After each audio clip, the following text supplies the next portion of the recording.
Iran और Israel के बीच छिड़ी जंग के बीच जब समूचा पश्चिम एशिया संकट की गिरफ्त में है, तब भारत ने न सिर्फ अपने नागरिकों की सुरक्षा सुनिश्चित की, बल्कि पड़ोसी देशों के लिए भी संकट मोचक की भूमिका निभाई है। ऐसे समय में जब चीन दक्षिण एशियाई देशों के साथ अपने रणनीतिक गठबंधन को मजबूत करने की कोशिश में लगा है, भारत ने अपने पड़ोसियों नेपाल और श्रीलंका की मदद कर एक स्पष्ट कूटनीतिक संदेश दिया है कि संकट की घड़ी में भरोसेमंद साथी कौन है।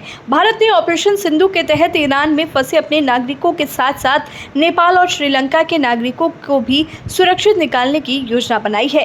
नेपाल और श्रीलंका की सरकारों के आग्रह पर उठाया गया ये कदम भारत की मानवीय प्राथमिकताओं और क्षेत्रीय कूटनीति की गहराई को दर्शाता है। ये ऐसा वक्त है जब चीन बांग्लादेश और पाकिस्तान के साथ गठबंधन कर दक्षिण एशिया में एक नया शक्ति संतुलन बनाने की कोशिश कर रहा था, लेकिन भारत ने समय पर सक्रिय होते हुए न सिर्फ अपनी मौजूदगी दर्ज कराई, बल्कि नेपाल और श्रीलंका को ये भी जताया कि भारत संकट के समय एक भरोसेमंद भागीदार है।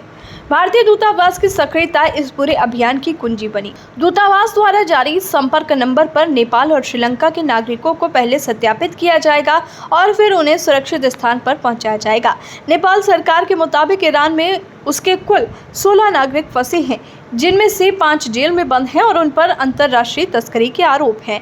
नेपाल ने इन्हें निकालने की कोशिश की थी, लेकिन असफल रहने के बाद भारत की मदद मांगी गई। वहीं श्रीलंका की तरफ से फंसे हुए नागरिकों की सटीक संख्या तो सामने नहीं आई है, लेकिन अनुमान है कि हर साल करीब 12,000 श्रीलंकाई नागरिक ईरान यात्रा पर जाते हैं।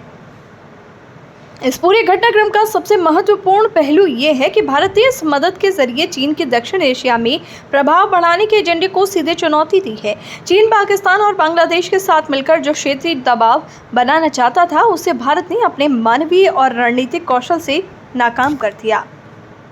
खास बात यह है कि नेपाल में हिंदुओं की जनसंख्या 82% है और चीन की नज़र वहां भी अपनी घुसपैठ बढ़ाने पर रही है। श्रीलंका के मामले में भी स्थिति कुछ ऐसी ही रही है, जहां चीन की पहले की सरकारों से नज़दीकियां जग जाहिर है।